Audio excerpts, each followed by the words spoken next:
Bert, welcome to the show, man. Thank you for having me. Absolutely. I think we'll have a lot of fun with this conversation. So I had told you before we hopped on this call that I was introduced to you from Bert the Conqueror, which is a Travel Channel show, right? So I don't say the wrong channel. So Travel Channel. So yeah. Was. And then my friend, years after I found you on that show, was like, dude, he's the machine.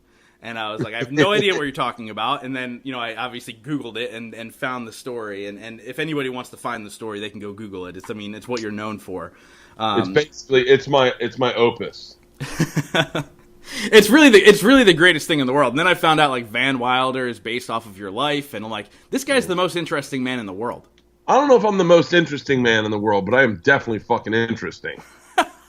I'm definitely by the way, I'm trying to add light. Because I noticed how dark I was, and we just had that conversation that video's king. So I'm trying to add a little light to my face. There you go. That's much better. It's a much better look. By the way, you've also lost a ton of weight recently. Well, I'm gaining it back slowly, but yeah. But I lost 40 pounds. I lost 40 pounds in a month on a bet with my buddy Tom Segura. That's insane. In a month. What did you do? Not eat? You got it. It's called an eating disorder. I did everything that was unhealthy to lose weight. So one of the tricks I did was Sunday, right? Saturday night, I would take a Xanax around 4 p.m. Really enjoy the family, maybe hit a one-hitter with it, chill out. Around 8 o'clock, everyone would start coming over. Xanax technically out of my system. Have a Tito's and soda, and I would get real drowsy, and I'd go to sleep. I'd pass out. I'd sleep real solid until about 5:45 in the morning, 6 o'clock in the morning. I'd wake up. I'd take an Ambien, and I'd sleep all of Sunday. Wake up, drowsy, watching football, kind of out of it. I had the whole month of December off, which was nice. And then I'd cut back to another double Tito's and soda around 4, have a few Tito's, maybe have some fish at night, and Monday morning I would have dropped like 12 pounds. So that was my whole thing was like, have that big jump where you gain nothing. And it's really hard when there's food around, and pills will really help you not be there when it's super unhealthy, but fuck it works. Dropping 40 pounds in 30 days is super impressive. So the title of the show is officially Fitness Tips with Bert. What's that? This episode is officially titled Fitness Tips with Bert. Yeah. I am the most unhealthy person to ever listen to when it comes to fitness tips, but they work. Like another thing. Right now, I'm training for a triathlon. For me, basically, if I have a mission set, then I can get in shape. But if I have no mission set, I can't get in shape. Say the Tough Mudder. I did one of the first Tough Mudders that they ever put out. One of the first, year or two. Back when they didn't really have it figured out entirely, they were just ballparking it. And they're like, yeah, it's a 50-foot jump, totally clothed into an ice cold river, and you got to swim half a mile with your shoes on. So, but for that, I got in good shape. That was first season of Bert's Conqueror, I guess. Yeah. And I got in really good shape. I felt great. But then as soon as those things are over, it just kind of goes to crap for me. And you just enjoy life after that.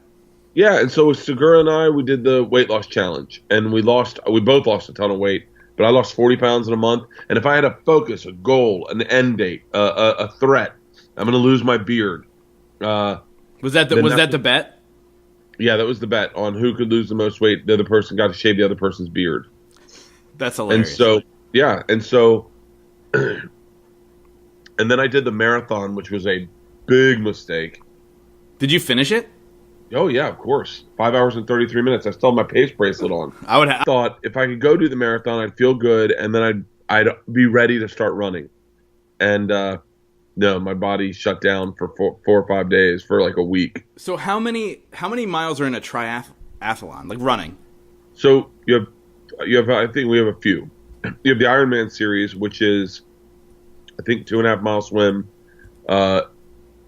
40 some odd bike ride, maybe 60 bike ride, maybe even 120, and then a marathon. And then you have Olympic, which is like mile swim, 10K, I think 26-mile bike ride. And then you have sprint. I'm doing a sprint, which is half a mile swim, 5K, and then a 12-mile bike ride, which is really actually doable. Yeah, so when's that happen? August 9th in Lake Castaic. Nice. And so what's the purpose of this? Is this just so you get into shape? Like, you're like, I'm going to create an end goal so I get into shape. Yeah. I need a thing to train for. I need to train for something. I'm like, I joke around about being an elite athlete. This is how sticky my thing is. Can you hear that? I heard it. I didn't know what that was, and I was like, whoa. I joke around a lot about being an elite athlete. I do, but I think I am an athlete. I grew up playing sports very competitively. Got recruited to go to a bunch of colleges to play baseball, and obviously chose to party. But I think I still have that athlete mentality that if it's off season, it's off season, and when I need to train, I need to train. Yeah. And I can, when I have a goal, I can go after it. But when I don't have a goal, I'm just kind of like, so what, am I just running every day?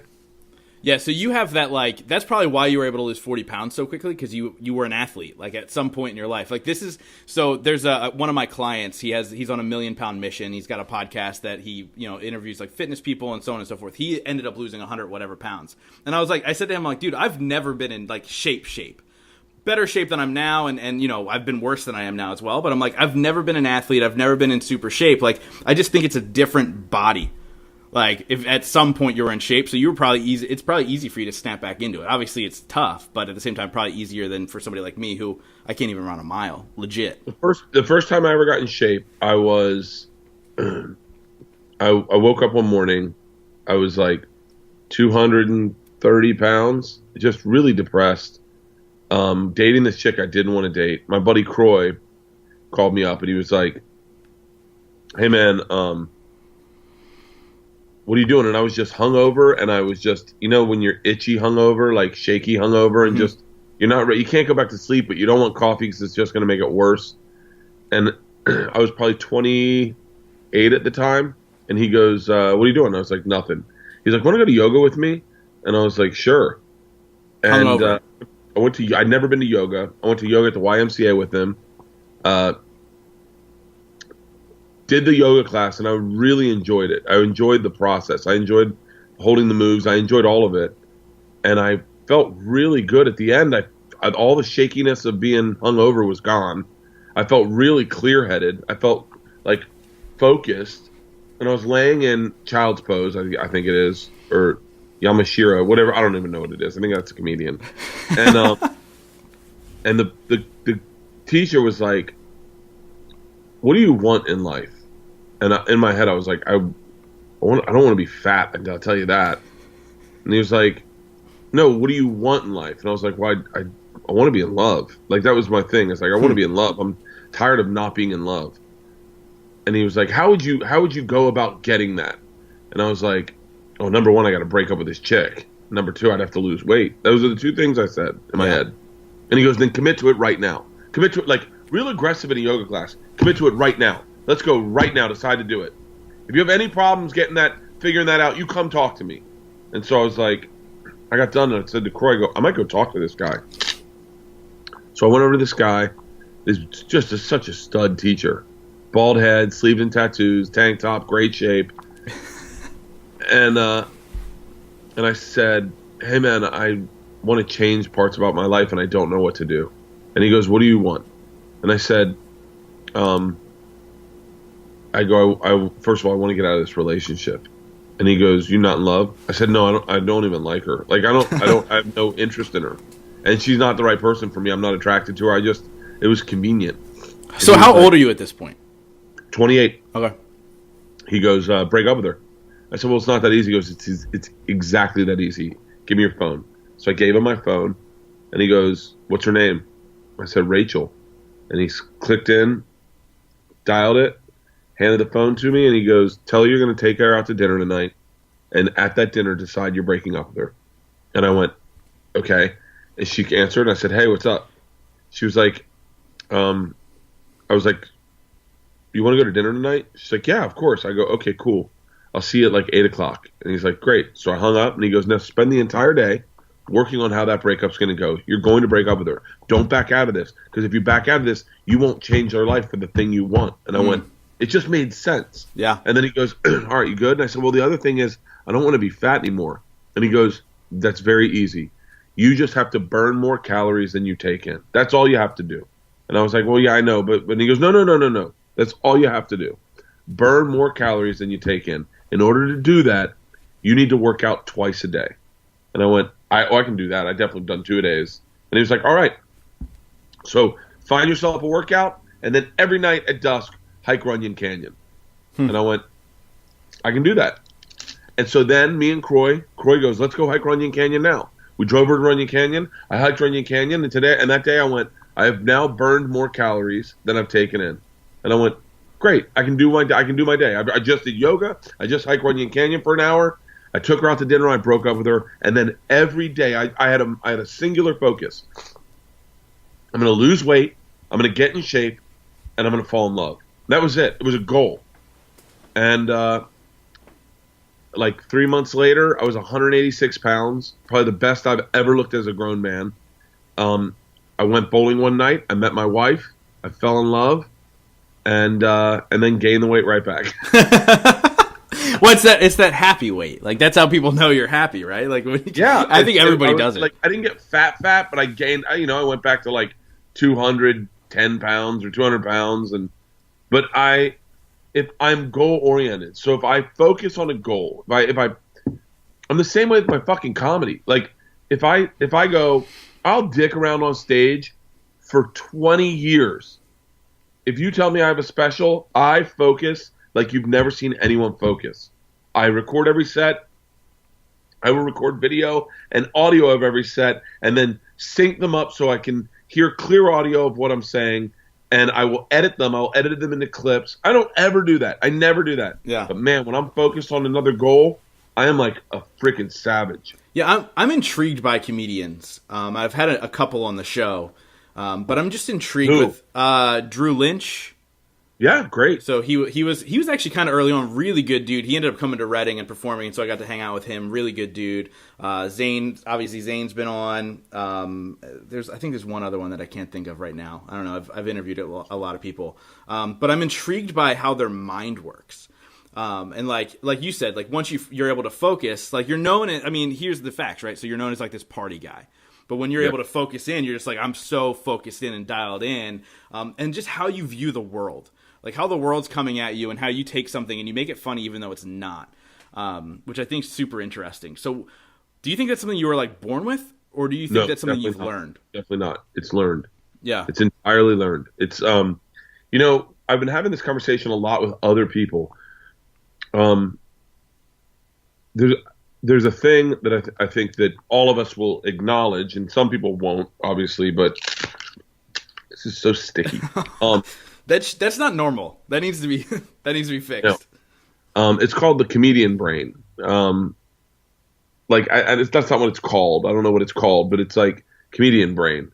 I was talking to someone the other day, and they were saying, I was talking to Dr. Ken Young. He's from The Hangover. Mm-hmm. Yeah.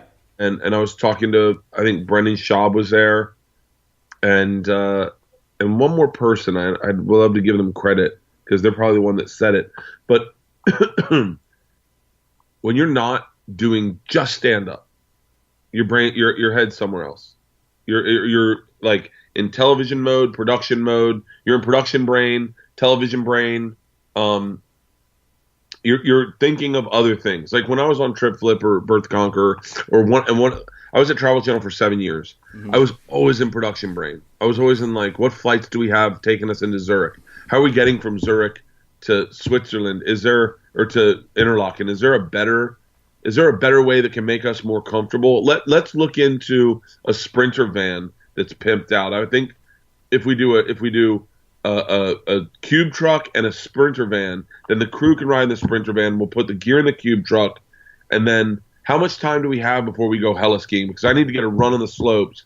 And by the way, this sounds trivial, but my life depended on it every day. Yeah. So everything we were doing was dangerous shit. So my brain was there not for flight of fancy. It was there for safety. Yeah. So I'd get an email, I'd get a text. What size dry suit are you? And you're like, hang on, what do we use in dry suits for? Hey, we're going out to catch fertilances. Do you need snake boots? And I'm like, I definitely need snake boots. I want to make sure I get the ones that's where your brain is. Yeah. Dr. Ken was saying it, when he was a doctor, his brain was as a doctor. And when he was doing Dr. Ken, the TV show, his brain was as a producer and an actor. And then when you get into comedy, you pull everything away. And all you are, and this is going to sound a little highfalutin, but all you are is a pure vessel for humor. That humor may jump off in like negative ways or angry ways or frustrated ways, but ultimately you're just looking for something to say tonight on stage. That's all you're doing is looking for something tonight on stage. And so for instance, this is a perfect example.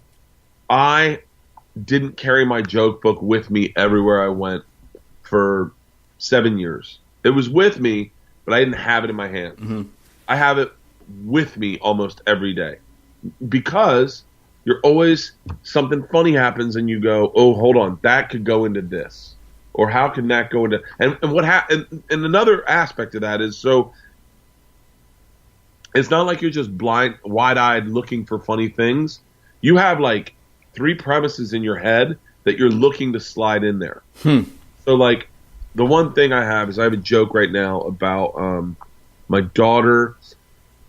My daughter played a cholo softball team, like a bunch of hardcore Mexican chicks. And they were young, but the dads were aggressive, really aggressive, and the girls were aggressive, and they were forcing the errors, meaning like they stole every base, they ran every base, they ran into the catcher, they didn't slide. Jeez. They can't even do that in major leagues anymore. My daughter got in the car, and she was whimpering, and I said, what's the matter, baby? And she's like, I think I'm racist. And I was like, what? She goes, I don't like Mexicans.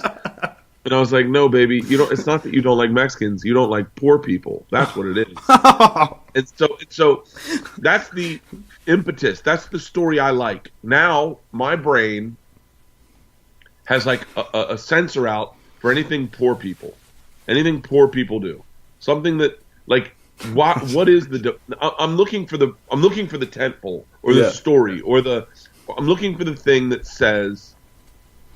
And by the way, you have to be contrarian. So I'm looking to explain to her you don't like poor people, but I'm looking to defend poor people and why don't the rich like poor people? I'm looking to call bullshit so when I say comedy brain, that's where your head's at. Now when I was on Trip Flip and all that shit, I was funny as fuck every day. I would say things that were hilarious in the van, but never did that go into my act. It was fleeting. It was the what do you call it? The angel's breath, where it's that when you distill whiskey, it's that percentage of whiskey that disappears. Yeah. And so that, and by the way, so just to wrap this up a tad bit in this one point when we talk about goals. So when you're in comedy brain and right now I've just did an hour, it's coming out on Netflix, and right now I'm writing in every sense. Everything's fair game for me.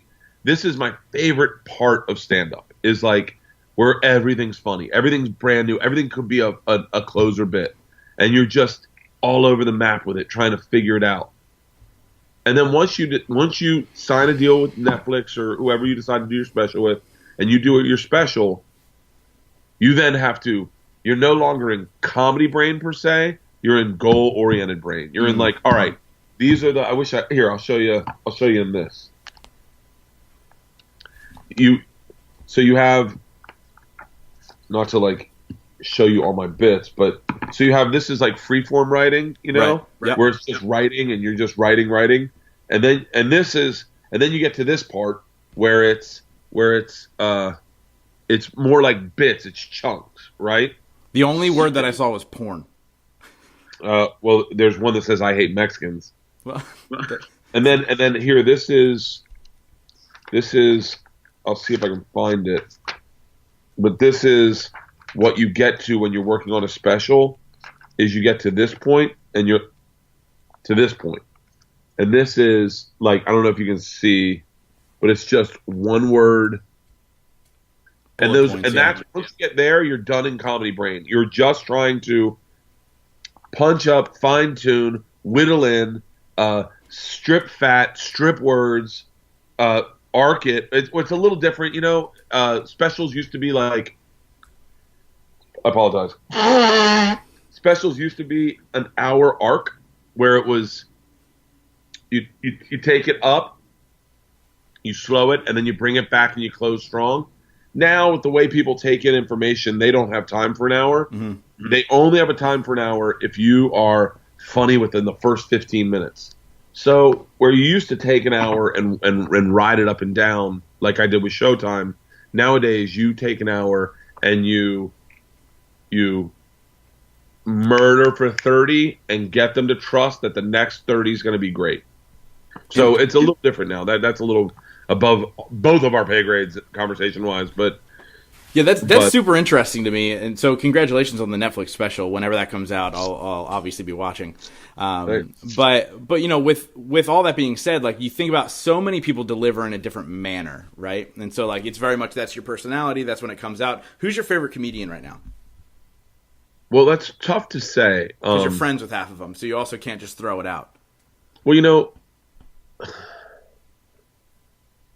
my favorite comedian ever is always Dave Attell. It's not the way I work, but it's Dave Attell. I love Dave Attell. I think he's brilliant.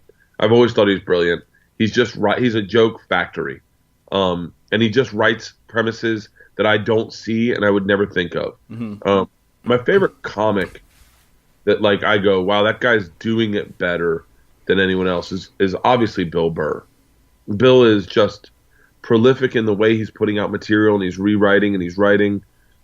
He is he's taking on subjects that I didn't think you could take on, and that I just didn't. I knew you could take on, but I didn't know who was going to do it first, and I didn't know how it was going to be done. Mm-hmm. And now I'm like, of course it was going to be Bill.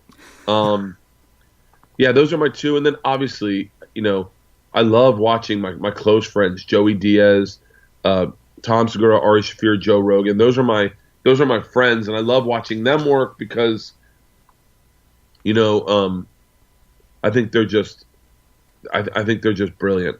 Joey Diaz, to watch him work, he's amazing. He's absolutely amazing.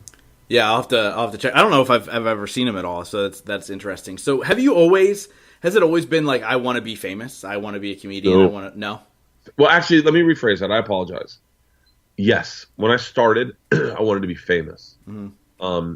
I got famous in college off that Rolling Stone magazine, right? And I liked the taste of it. Fame is really fucking badass when you're young, especially when you have no talent per se. It's really enticing. You're like, yeah, I knew this was going to happen. It's so weird.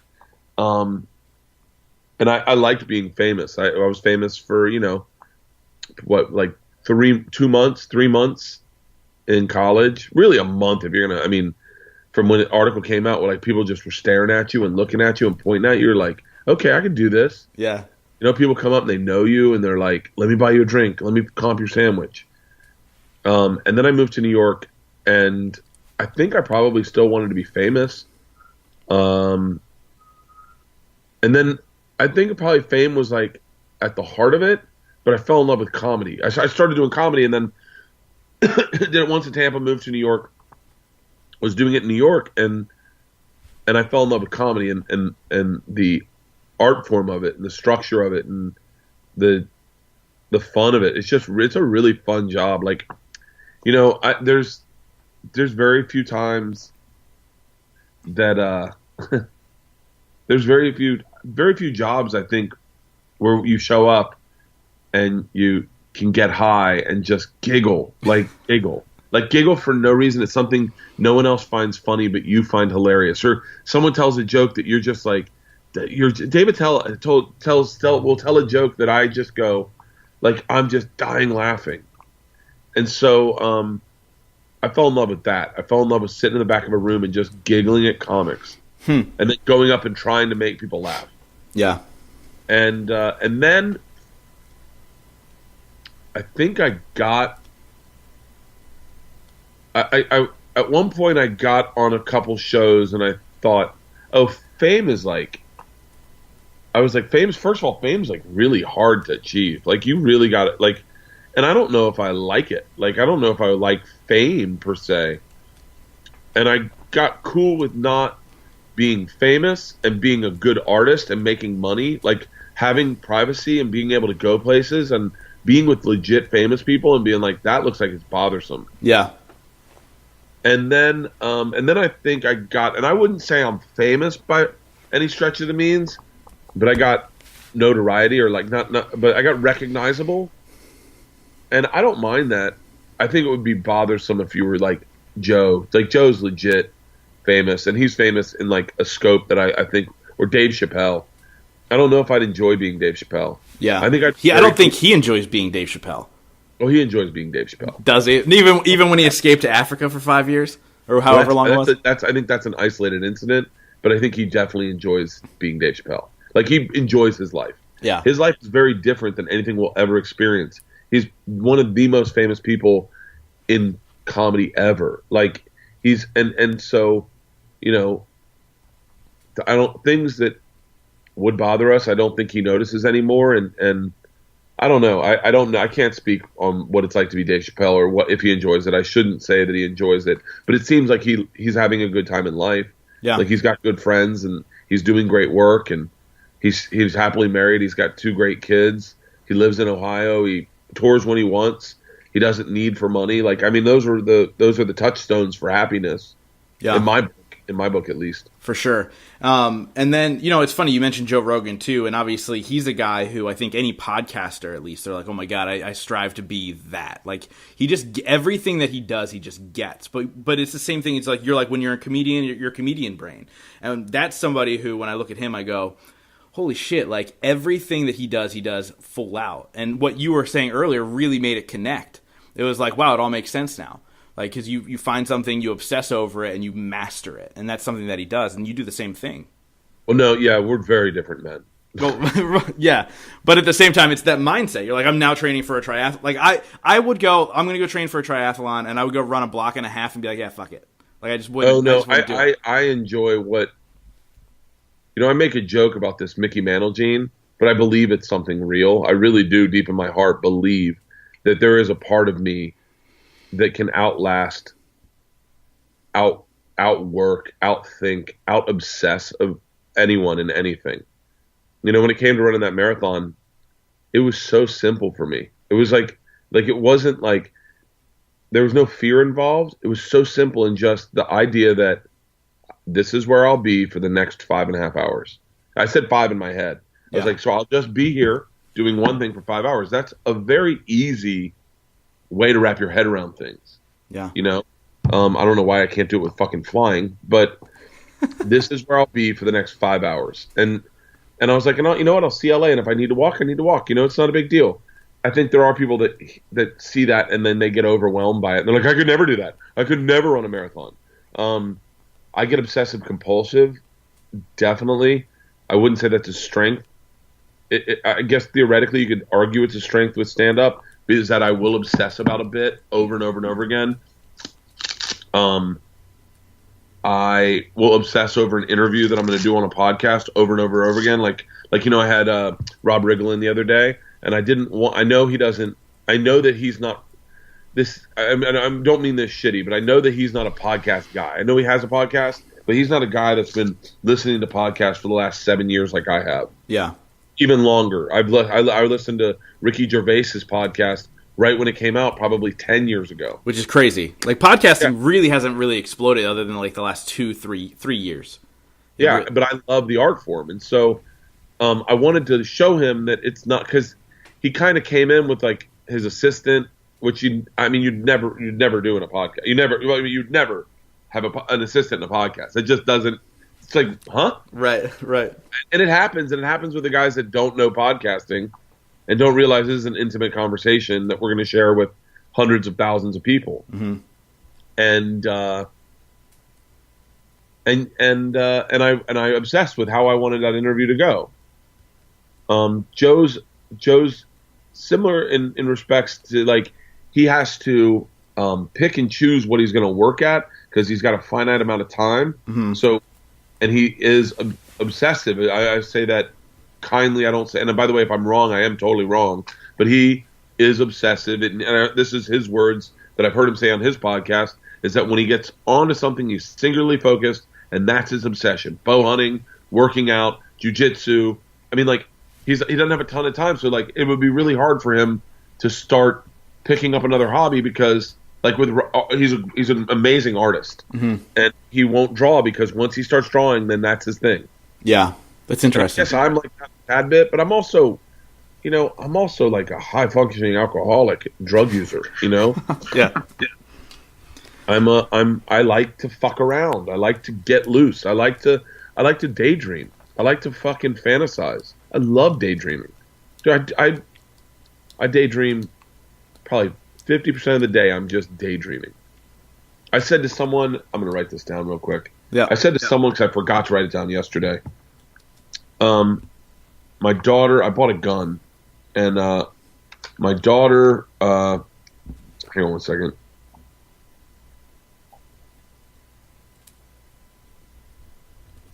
My daughter said, I bought a gun, and I said to him, and I have a bit about the buying of the gun it's that I'm working on at the end of the day, and I haven't included this in the bit, but I said it to someone, and they were like, are you being serious? Like, and they were like, wait, how is that not in the joke? And a lot of times when it's really funny, it's so close to home, you don't even know that you're being an idiot, Yeah. You're like, and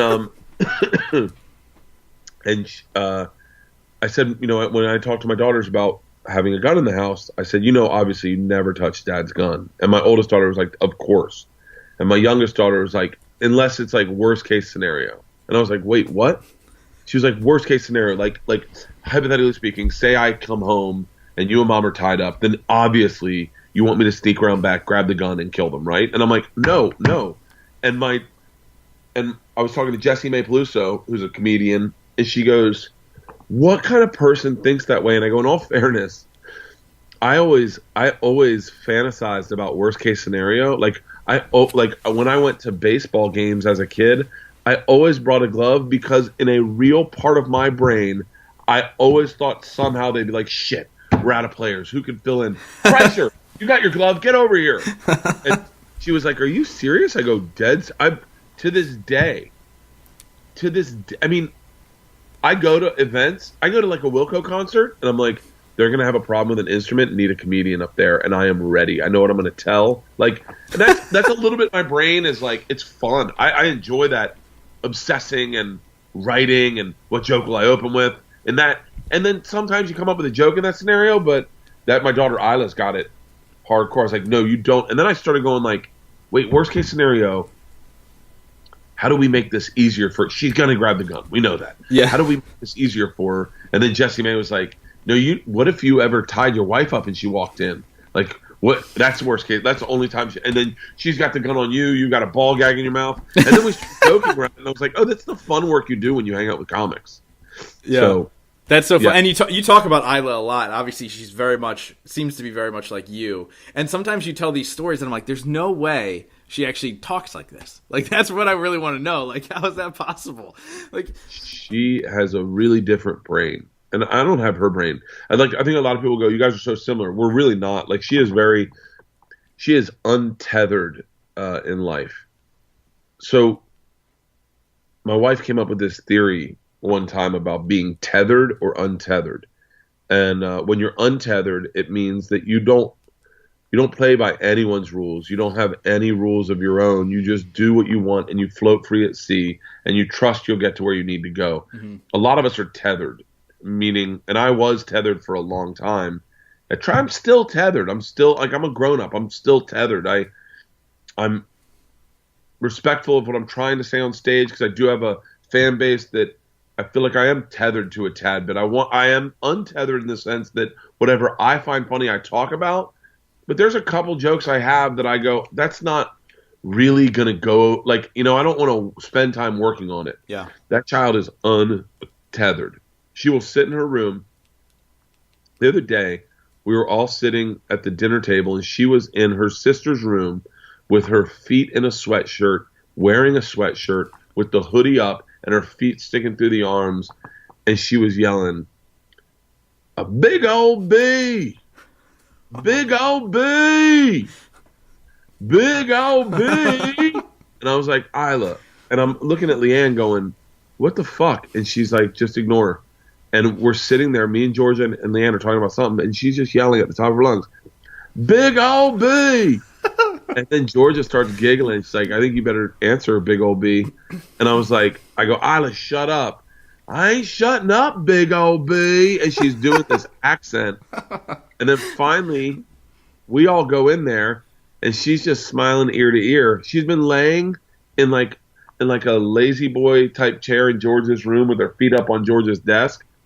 "Big old B, I need someone to carry me into the living room so I can watch some TV." It's like, her brain thinks it's just not attached to anything.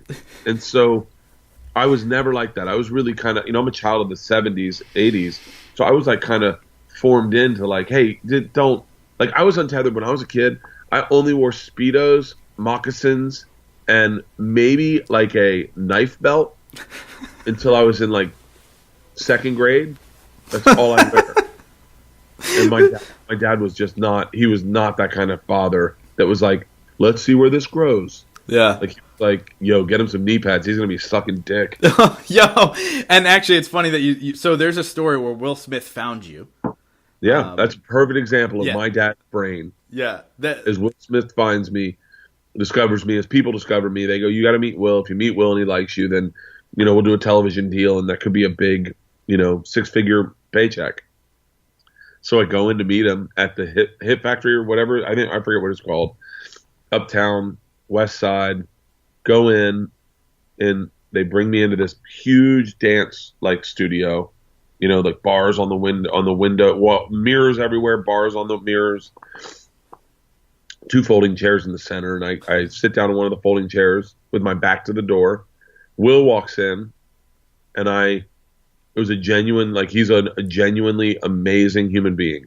Gives me a big hug. All I remember him saying is "one love," and I was off to the races. I wanted him to like me. I was like, first of all, I'm obsessed with hip hop. I love everything about hip hop. I felt, I grew up watching the Cosby Show, so part of me feels like I have cousins who are black. That's the only show, by the way, that I've seen every single episode is the Cosby Show.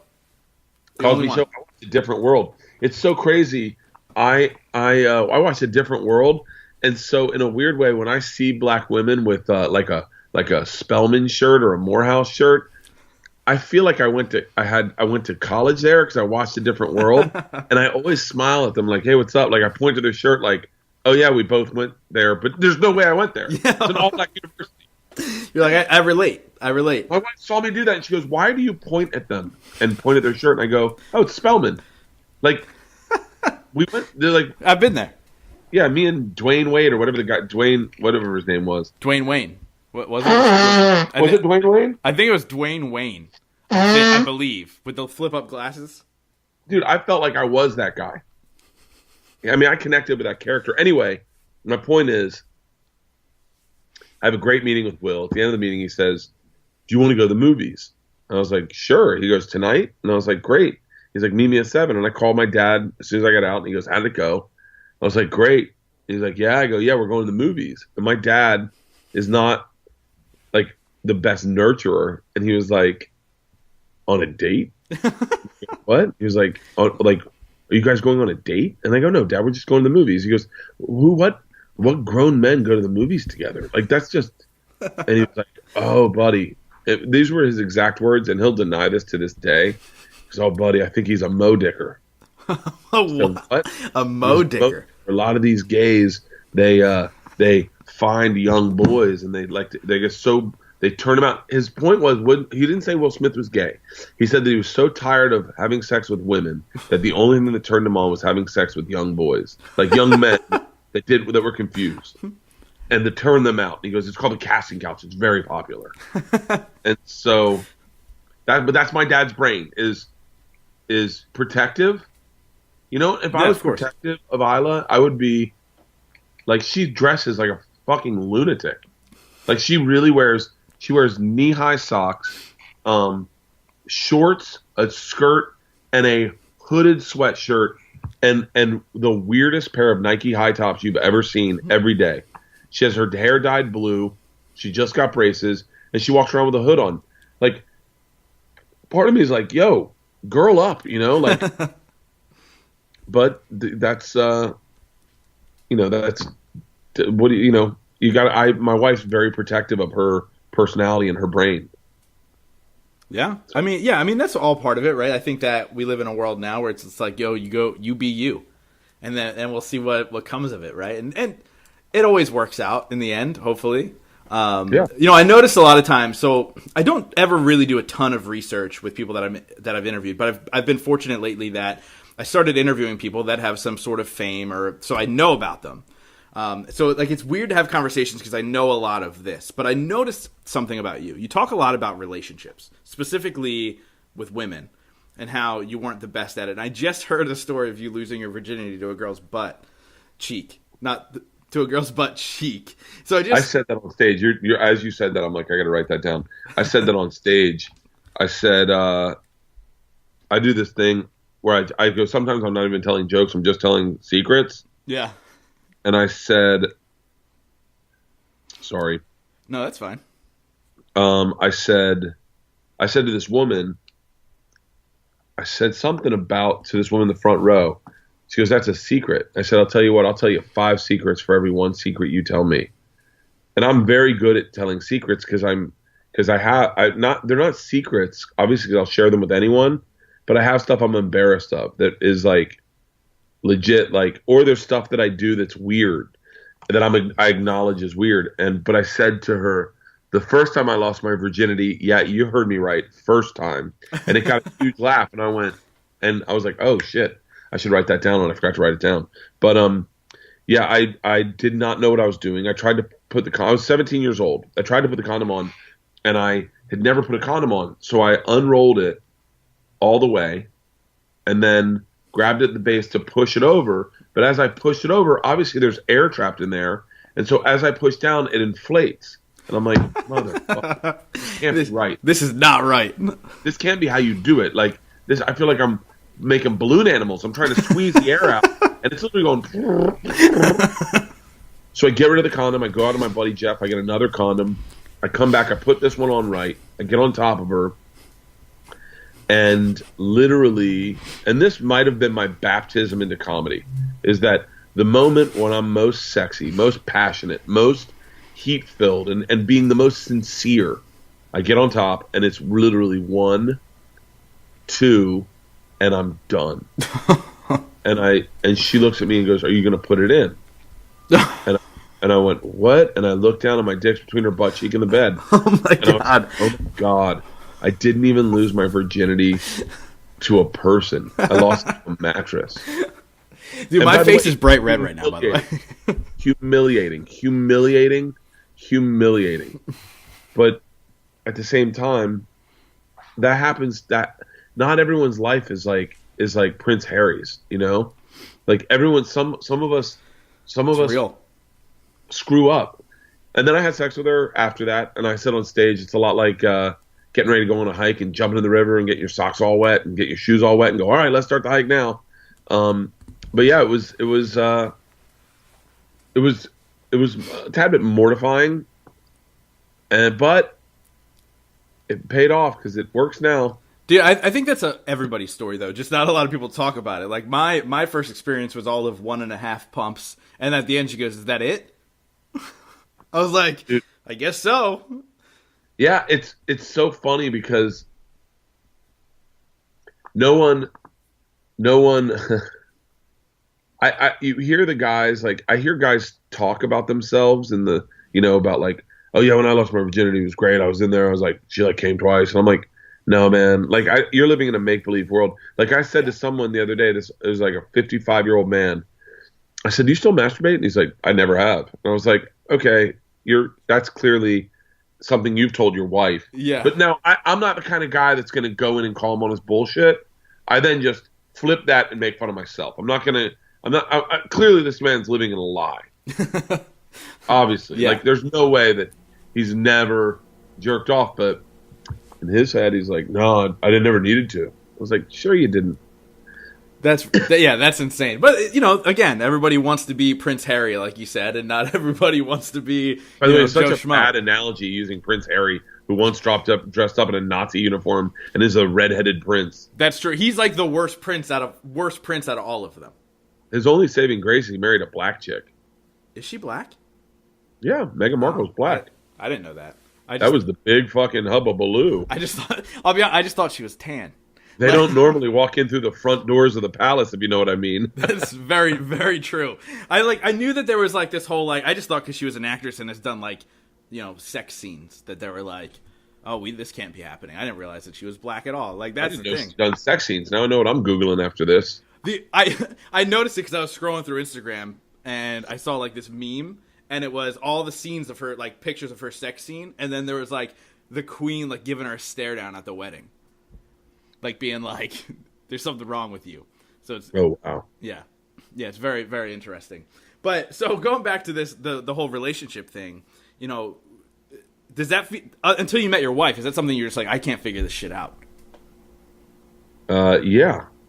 Well, I was really good at like, I had really bad relationships. I had like, obviously my first one where I lost my virginity wasn't healthy. Then she ended up cheating on me with my best friend. Ugh. My next one was really great, but I was so full of shame from having sex, losing my virginity, that I had a fear of intimacy because I thought I don't want to have sex with her because, and by the way, she was younger than me, so I was like 18, and she was like 16, so maybe that played into it. Now it definitely, like now in society, if you said you had sex with a 16-year-old when you were 18, that's full-blown rape. Yeah, like you're going to jail. I definitely never had sex with her, but that wasn't because of no one, like, I mean, her mom let me spend the night at her house all the time. Obviously, we weren't having sex. I don't know that her mom knew that or not. Yeah. Maybe she had told her mom that we weren't. And maybe she was ready, maybe she wasn't ready. I don't know. I also knew I was going to college, and part of me didn't want to be the guy that had sex with someone and then just bailed. Yeah, you're a legit good dude. Like, yeah, I'm a legit good dude. That is true. And then when I got to college, I met another girl, and that was a really serious relationship, but I wasn't healthy in it. Like I didn't have any like tools to know how to navigate a relationship. Mm-hmm. Like we'd fight and say horrible things and just treat. I had distance from her, and I cheated on her, and then she cheated on me with, oddly enough, the same guy that cheated on me with my first girlfriend. To get out of here. And it's so funny. I just thought of that. Are you still friends with this guy? I talk to him. I see him. I grew up with him. I see him.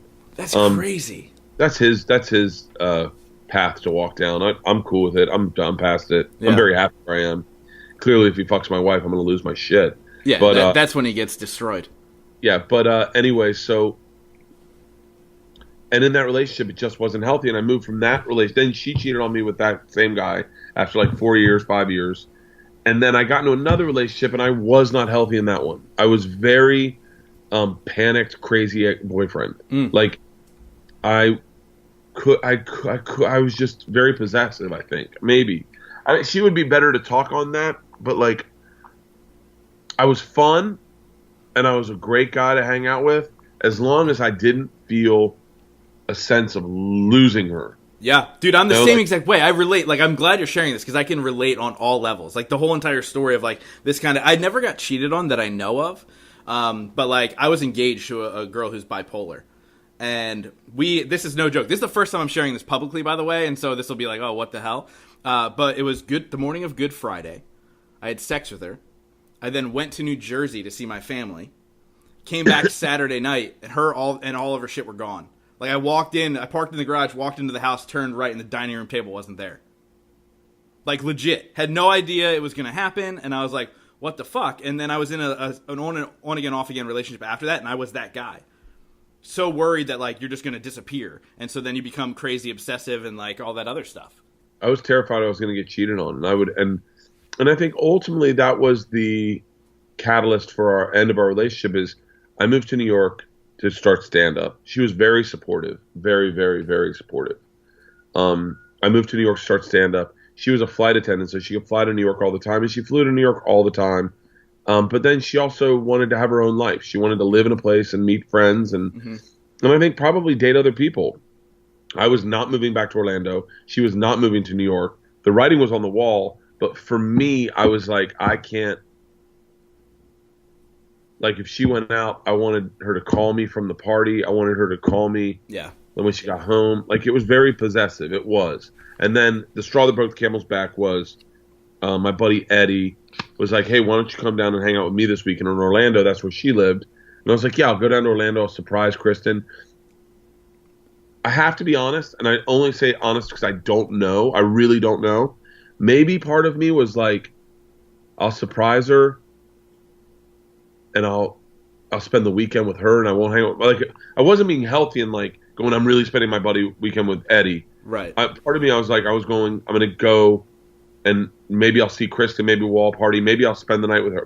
I don't know what it was, but I showed up at her house and she lost her shit. And by the way, it wasn't like, it was me and Eddie going, let's stop by Kristen's house. And we went by and she was getting ready to go out on a date. And she lost her shit because she got caught. Now, yeah, it is. I am to blame because I didn't tell her I was coming, I guess. This is in a time when cell phones weren't. We didn't communicate. You don't communicate the same way. Well, no, there were not cell phones at the time. There were no cell phones. So, like, no one had cell phones. Yeah. So there was, like, I mean, that's a crazy time to believe, but you would call her home, and hey, I'm coming over. She didn't hear the message. She didn't know. And she lost her shit, and that was the end of our relationship. I moved back to New York. I went back to New York from Eddie's. I hung out with my buddy Eddie and John Dacre and his brother Mike Dacre all weekend. We sat and didn't go out. We just ate like shit, got drunk, got high. I flew back to New York and decided that was it for us. I'm not going to get into a relationship. I don't want to be in one. I'm going to focus on me, which I never really did. I always like put my energy in the relationship. I'm going to focus on me, and I'm going to get me super happy, and I'm not going to get tethered down to a chick. And I was single from, I was 5 at the time. I was 25 at the time. I was single from 25 to 26 to 27 to 28 and 29. 28 is when I met that girl, started hanging out with her, but I wasn't committed, and I really didn't care about the relationship, which was super healthy for me at the time. Yeah. And then I met my wife, and I think my wife and I probably had some problems, but I had a one-night stand with a girl. Not one-night stand, but we hooked up a couple times. But I had sex with this girl one time, and it was very clear. I'd never been this person. This is super healthy to talk about, by the way. You didn't know this was going to be a therapy session. No, I had sex with this girl who had a boyfriend. And we'd hooked up a few times, and then we had sex, and I didn't perform very well. I was very quick. And she started yelling at me. And I was detached from it. And it felt so good to be rational. It felt so pure to be rational in the moment. And I said, hey, you can't talk to me like that. Like, we're friends, and we just had sex, but you can treat me a little nicer. Yeah. And she was like, this is one of me putting a flag in redefining who I am moments where I was stuck in it, and I go, you can't talk to me like that. Like, first of all, I'm not your boyfriend. Second of all, who speaks to people like, is that how you talk to your boyfriend? Like, that's really shitty. Yeah. And I kicked her out of my apartment. Well, she's cheating on her boyfriend too. That's kind of shitty as well. She's clearly not the epitome of the greatest human being on the planet. Yeah, and she, and at that moment I went, yeah, you don't.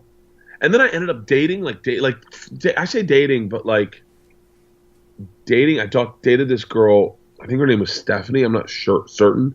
She was from Chicago, and she was just. I mean, by the way, I say this in, knowing I'm married. I would love to run into this girl again because she was beautiful. She was cool as shit, and we went out on a couple of dates. We fooled around. We all kind of didn't have sex, the old no, we shouldn't do this. Okay, yeah. Whatever. Yeah. And it was really just awesome. Like, it was fun, and there was no attachments, meaning like we were definitely hanging out, but she gave me my space, which no one had ever done. I was like, cool, I can do this. Like, I'm having fun.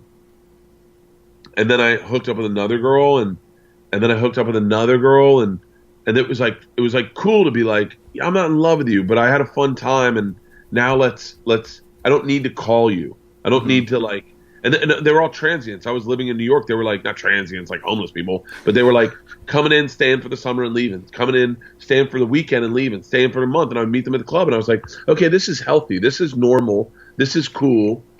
In my head, I was like, I always want to fall in love, but I'm not in love, but I'm having fun. And then I got a TV show. I got the Will Smith deal. Moved out to L.A. and that ex-girlfriend. What was the Will Smith deal? What were you doing with Will Smith? Making a sitcom. Oh, okay. So I moved out to L.A. and the girl, the flight attendant, called me, and she's like, "Hey man, I want to hang out. Like, I'm going to be in L.A. Let's go to dinner." And I said no, and it was like, wow, I put up boundaries. Like, I said, I'm sorry, I don't want to hang out with you. I don't have time. Yeah. And she was like, what? I was like, I'm really busy, and I don't have time. And the truth is, I did have time, but I didn't want to be around her. It's a self-worth thing. Yeah, and so in a weird way, I established all these boundaries for myself that I was like nice. And then I started getting TV shows, and when you get TV shows, people want to party you. And then when I met my wife, there were still some unhealthy parts of me, but I walked into the relationship saying, I'm not gonna fuck this up because of me. Mm-hmm. I'm gonna be the healthiest version of me, and I did fuck it up. She broke up with me after like dating for like 2 months, 3 months, broke up with me, and I did some self-discovery over that weekend or week that we were broken up. I figured out what kind of guy I wanted to be. She took me back.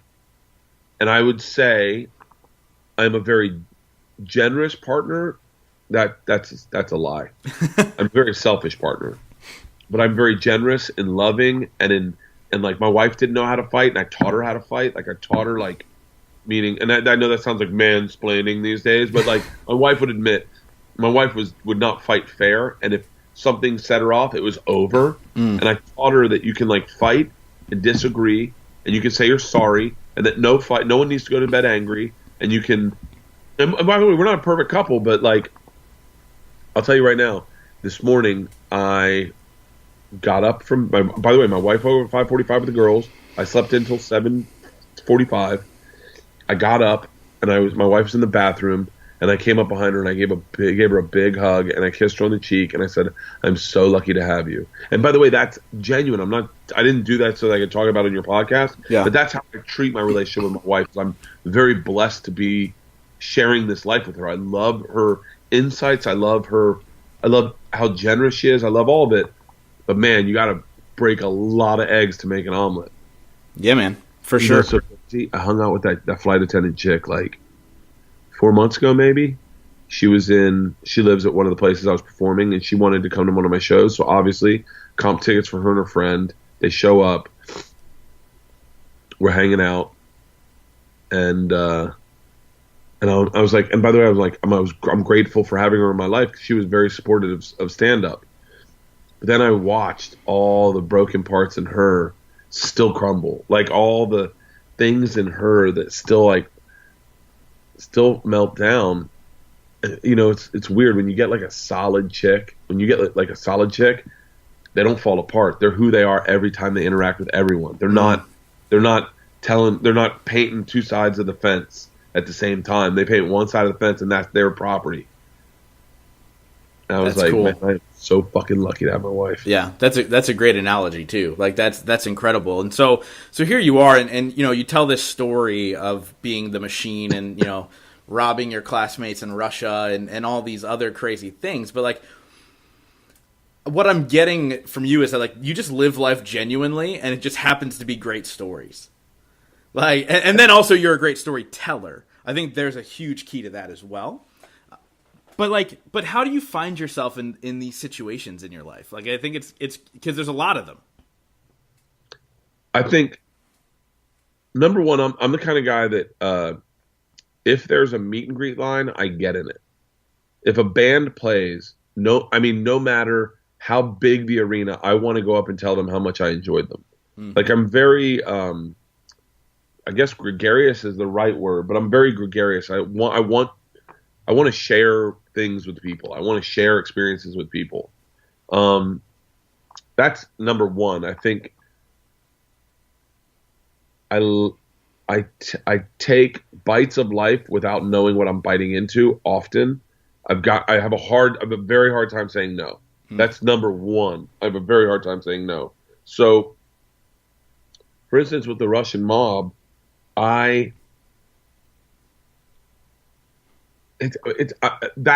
is probably a better example of good storytelling than like outrageousness. I know it is outrageous, right? But you know, I just had a friend.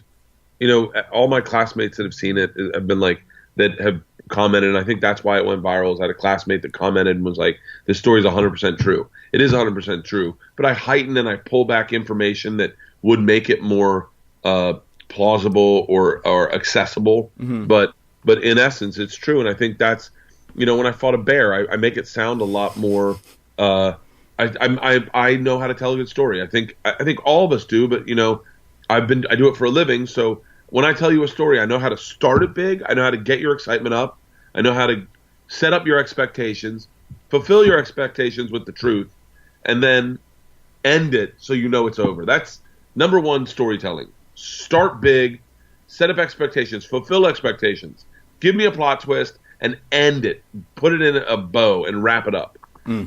And so I think that's, in my opinion. Yeah. But with the machine story, it just didn't seem that crazy to me at the time. It just, the mob was, the mob is what they were called, but it was so broad. The mob ran so much of Russia that there were guys in the mafia that weren't killing people.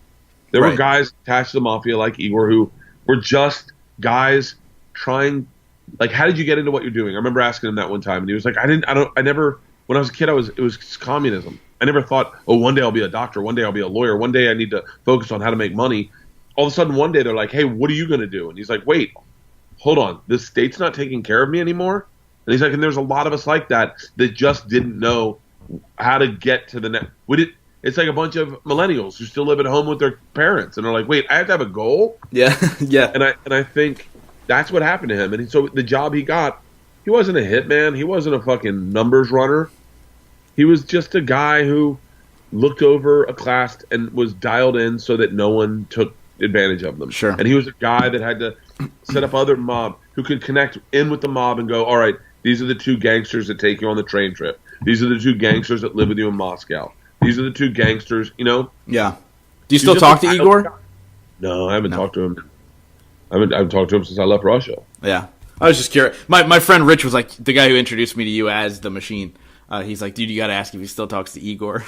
No, I run into my classmates, and everyone's perspective is different. I've had classmates who are upset that I don't tell all the details, or that I don't share how this is going to be crazy, but how innocuous it all was. Mm-hmm. Like, because, obviously I stayed there. I stayed on the trip. I didn't, Yeah. It's interesting. And that was kind of like the par for the course with that story was, and I wrote about it 100% honestly in my book. Like there was another guy that was with me the whole time who spoke fluent Russian named John Bolshoi. But I keep his name John Bolshoi because I'm certain the guy doesn't want to be outed as robbing a train. Right. He's probably Right. grown up with kids. So it's been interesting. That story is an interesting story. That's super interesting, and obviously that kind of catapulted you. Even though you experienced fame before telling that story, it really kind of catapulted you. And you're a guy who's going to live in infamy, which I think is kind of crazy.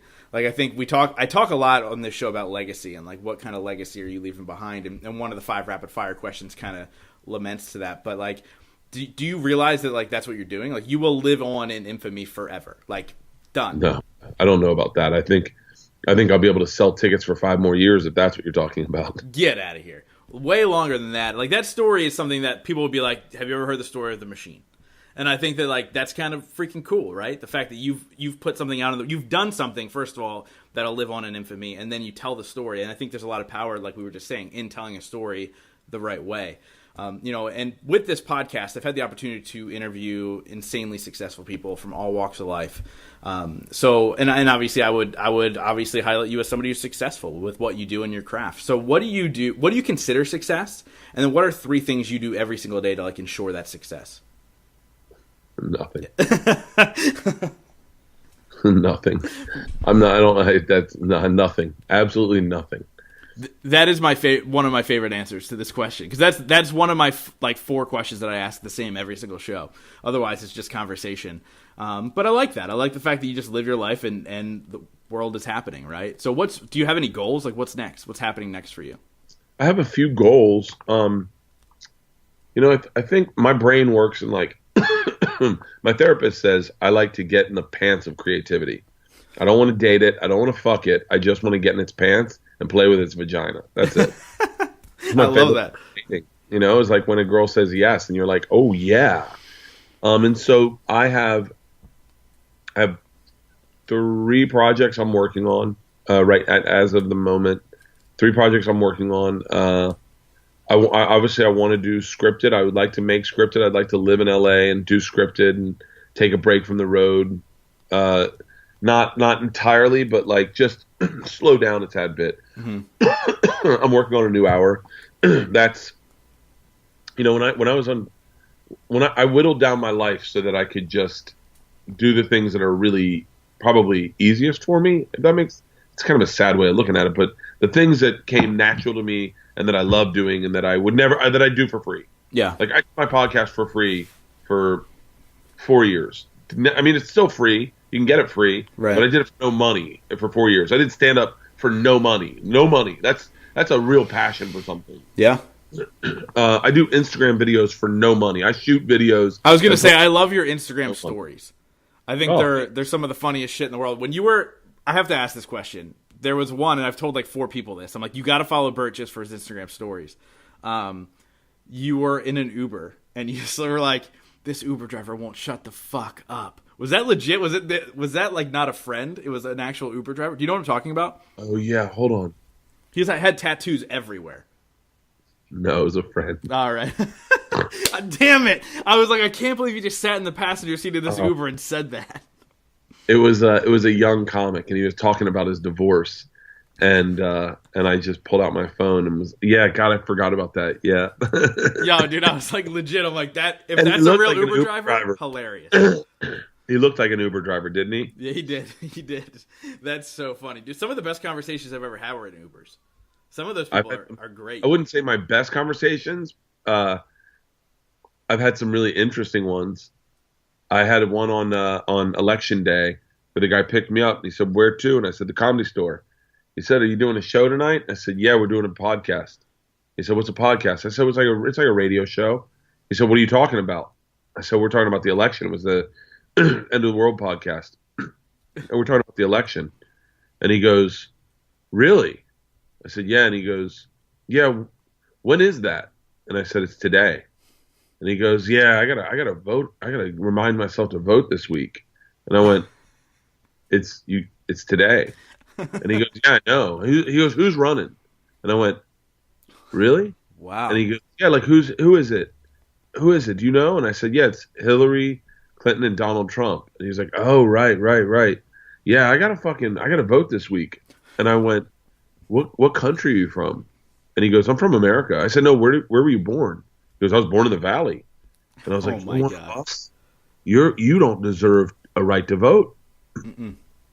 That's crazy. That's scary. You have to earn your right to vote. I'm telling you, man, there's too many fucking morons. And that's not a slight on anyone that voted for Trump, because I know that people will perceive that as like, oh, only the intelligent people voted for Hillary and unintelligent people voted for Trump. That's not it. It's just guys like that do not deserve a right to vote. No.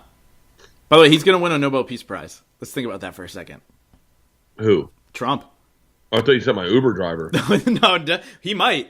How things are going. Win a Nobel Peace Prize? There's a very good chance. They're saying he's not like he's one of the top nominees for the Nobel Peace Prize because of what he's doing with like North and South Korea and dude. Everyone can suck my dick. That guy's granted.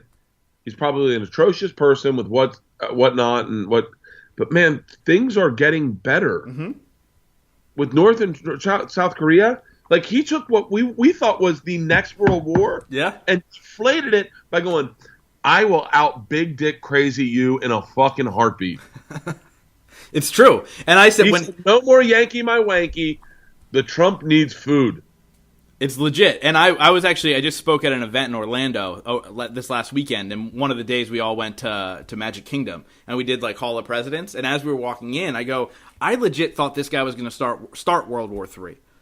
And now he's like making peace with countries who haven't been peaceful in ever. Ever. He's going to get reelected for a second term. I guarantee it. Yeah, somebody was talking that had like an inside track, and I forget who it was, but like he's running again, and he's going to win. He's going to win. Yeah, I mean, the point is, he's globally, financially. Now there. I guess there's the argument, and I don't know. This is way above my pay grade, but there's the argument that he is winning financially, but it is the thing that gets us into recessions. Like he's doing the thing that gets us into a recession. Right. But I think most of us are like, fuck, if I can just sock away enough money right now, then I'll roll my dice on a recession. They show up anyway. Yeah, I mean, hopefully you're smarter this time. Yeah, I mean, I'm not, by the way. I'm going to buy a fucking $2.5 million house. Hey, if you can, I live in a 1-bedroom apartment, so if you can afford it, man, you do it. Like, I can't afford it. That's fair. That's fair. But obviously I don't want to take up all of your afternoon or morning there. It's 1:30 here. But don't want to take up all your time. So I wrap up all these episodes with 5 rapid fire questions. But before we get there, is there anything else you want to add? Where do people find you online? All that fun stuff. No. I mean, you can find me at bertbertbert.com is my website. You can find all my tour dates there. Come see me do stand-up. That's the thing I'm best at. You can check my podcast out. That's the second thing I'm best at. I do 2. I do one where I have a guest on and we hang. And then I do another one called Open Tabs, where I basically throughout the weekend I open tabs up in my browser and I watch stuff. And then I go through and on the podcast, I go through the tabs and close them out and tell you what I learned from that tab. And I love that that's a show that people can. I don't know what your download numbers are at, but I'm sure it's massive just for you to go through your tabs. Bigger than my real podcast. That's crazy. Well, yeah, but you know what it is that it's topical, it's informational, you learn stuff, you laugh. It's basically fucking Tosh.0, but with no viral videos. It's it's listening to a comedian, and it's also getting an insight into my brain of like what fascinates me and where my references will come up from. And so when you put in references about something I've been obsessed with is spearfishing or triathlons, and when I put up a reference that is directly referential to that, people in the audience laugh hysterically because they're like, this idiot has just watched so many spearfishing videos. That's amazing. Just put an Instagram story right now doing a Skype interview. Take a look at it. Yes. Just killing it. Now, baby. Killing it. Growth Now movement. So, what's your Instagram? I'll tag you. It's at GNM Podcast. I'm going to tag you right now. At GNN NM. Pod. GNM. GNM. Yeah. GNM. Growth Now movement. Pod. I got you. All right. Sweet. Everyone's going to go nuts because Justin Wren's on your wall. Do you know Justin Wren? No, I don't, but I know of him. He's been huge on Rogan, and what he's doing over in Africa is so fucking fascinating. He's a real inspirational dude. Yeah, him and I were texting yesterday. He's amazing. Just a really, really good dude. I met him at an event. And we just hit it off. And then, just a really, really good dude. So I'll get the 5 rapid fire questions. Some are fun, some are serious, but I ask you this: answer within one word or at the most one sentence. Are you ready? Yeah. All right. So the first one is, what's your favorite smell? I have 2. Lilies and that flower. What is that? I always forget the name of it. Bougainvillea. Not bougainvillea. What's the other one that vines and is white? I have no idea. I don't know flowers. Shit. What's the name of that? It's so easy. It goes in vines and it's blooming right now. It's white. And I'll tell you why. When I first started dating my wife, I had allergies. I couldn't sleep at her house. She had a cat. And when she broke up with me, one of the deal breakers was you need to get on allergy medicine so you can spend the night here because I'm away from my cat so much. And if we're going to move to the next level, you need to be able to live with a cat. Yeah. And so I got on allergy medicine. And for the first time, I smelled flowers. And I had never smelled flowers in 29 years. I'd never smelled a flower. And the first flower I ever bought was a lily. And I put lilies, Casablanca lilies in my bedroom. And I smelled them and I went, whoa, this smells fantastic. And so, yeah. I love it. I'll get the name of that white flower before we're done. Yeah, we'll have to figure it out. If you could have dinner with one person, living or dead, who would it be? My grandfather. Nice. But my grandfather I'd like to get to. On my dad's side, I'd like to have met him. Yeah. It's probably my only one. Cool. This is a 2-parter, so 2 answers. What's your favorite and your least favorite word? My least favorite word is offensive. Offensive shuts down everything. It shuts down, now you can't talk. Yeah. I can't. That's offensive. Oh, wait, hold on. Maybe, okay. My favorite word?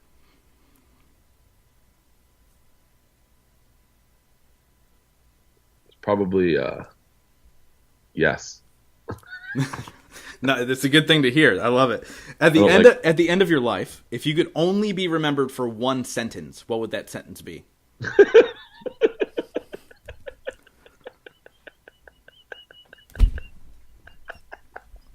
I don't even know what's funny, but you laugh and I laugh.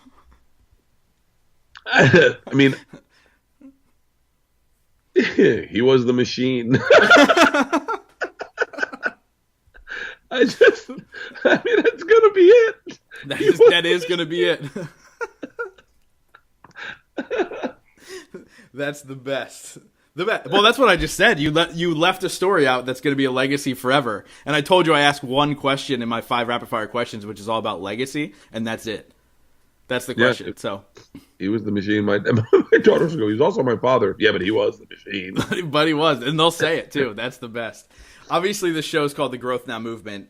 So I wrap up every single episode with this one question, and that is: in your life, what has been your biggest moment of growth?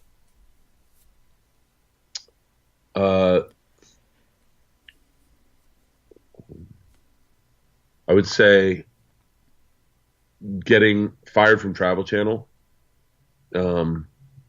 That period of time between, I think it was like we were redoing our house.